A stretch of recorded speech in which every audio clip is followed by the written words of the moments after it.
First of all, I'd like to apologize to everyone. I said there was going to be a video yesterday, and I wasn't able to get to it because of the circumstances that were beyond my control.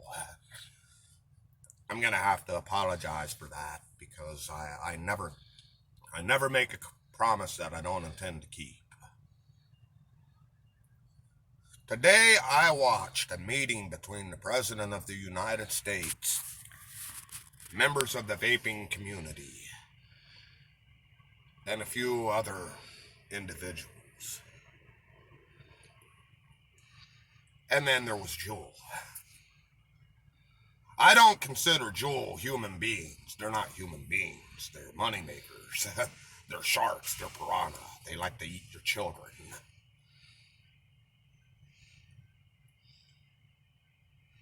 What I saw, I couldn't believe my ears because you had a woman from Kentucky. She must be part of the Mothers Against Vaping movement or whatever. I don't know. And she's sitting there going, e-cigarettes are killing our kids, don't you know? And Mitt Romney was basically parroting the same thing. And they couldn't let anybody else get the words in edgewise, you know. She brought up her facts, and this is the problem that I have with facts.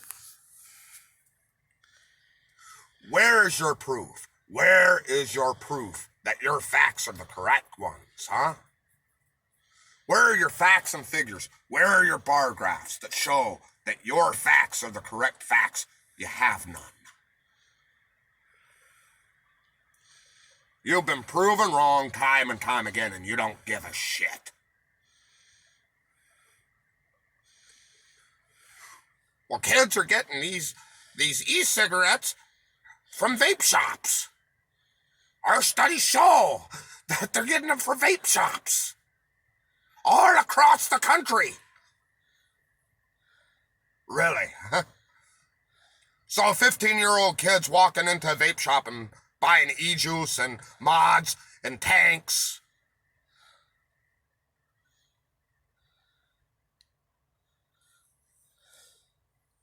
Last time I heard, they were using Juul.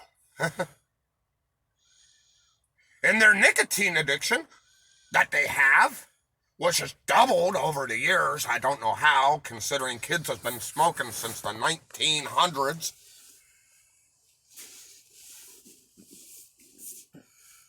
It's tripled. According to this woman, it's tripled because of e-cigarettes. Nicotine addiction is on the rise because of e-cigarettes.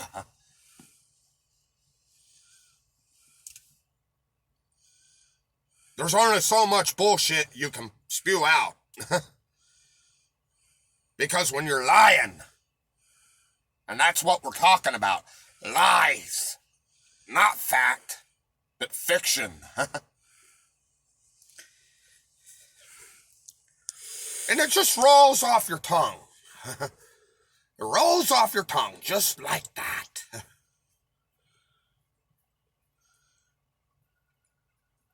You can look at the American people. You can look at the people around you and spew out lies, Mitt Romney. Whoever this woman was, I don't know. I wasn't paying attention to names. I was paying attention to what was being said. I drive a truck, so I can't necessarily watch.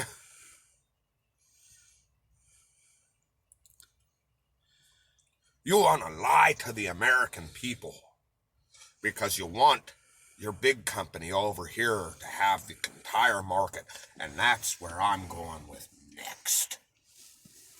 Juul. You guys are filth. You guys are lowest of the low. If I was a member of the VTA or the AVA or any other vape group, I would look at the president, and the first thing I would have said was, they do not represent vaping in America. They're owned by a tobacco company. They're owned by a pharmaceutical company. They do not represent us. And if you think that they do, you'd be wrong. They want a flavor ban.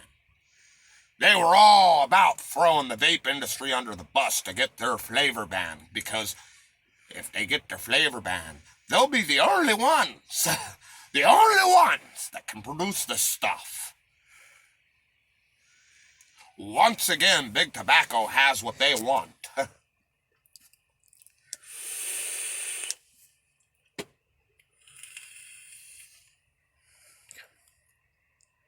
You're a bunch of sharks, and there's women around your children.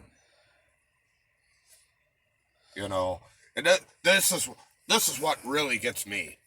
How are kids different than they were back in the first part of the millennia? How are kids any different than they were back in the 90s or the 80s or the 70s or the 60s?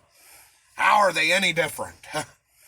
You know, smoking was illegal for a 16-year-old kid to do. They could go into a store and buy a pack of cigarettes at the age of 16 years old. They didn't even need their parents' permission. They could smoke in high school. Up until 1982, and in 1982, what did the government do? They made the legal smoking age 18. Now, as much as I'm against T21 or whatever it's called, as much as I'm against criminalizing an 18-year-old who has the ability to vote, has the ability to drink, or has the ability to serve in the military, has the ability to sign contracts, has the ability to go to prison as an adult. All that raising the legal age does is criminalize those people. Those people get criminalized. But I'm for the 21 years of age because that's just way to start. It's a good starting point. But banning flavors? Because our kids are getting a hold of them. You're killing our kids. No, absolutely not. There's an easy way to fix it. You don't have to ban anything. And I'm proud of President Trump. I'm proud of him. That's the first time I've ever said that in my life, because he asked the right questions, and every time he asked those questions, Mitt Romney and the bitch from Kentucky kept cutting him off. They don't want him to hear the truth. They don't want him to know what's really going on. Now, whether or not the president decides to go with his gut instinct or to enforce a worldwide flavor ban, we are in for a fight. We're in for a fight. And we can't back down, and we can't give up. Even if they pass the laws, we need to keep fighting.